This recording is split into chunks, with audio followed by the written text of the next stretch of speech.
কিন্তু আমরা দেখেছি গলিতে গলিতে রাজপথে ক্যাম্পাসে ক্যাম্পাসে পুলিশ বিজেপি মিলে আমাদের নিরস্ত্র শিক্ষার্থীদেরকে আমাদের নিরস্ত্র শিক্ষার্থীদেরকে ধরে ধরে মেরেছে।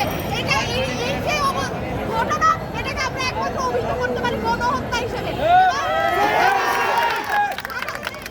যেভাবে নাশকতা করা হয়েছে বলেছে, গ্রেফতার করছে বারংবার। আমরা বলছি যে আপনারা সাবধান হয়ে যান, আমাদের সাধারণ শিক্ষার্থীদের আর কাউকে আপনারা যদি গ্রেফতার করেন।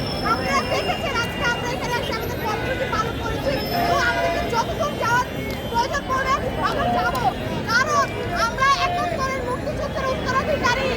আমরা ৬৯-এর গণপূজার উত্তরাধিকারী।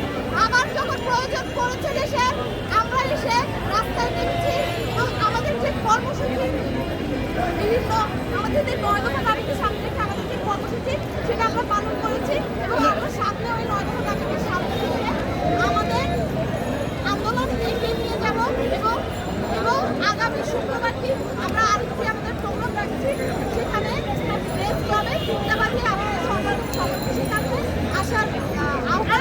জনতার সজ্জায় আমার যে কথাটা শেষ করতে চাই সেটা হচ্ছে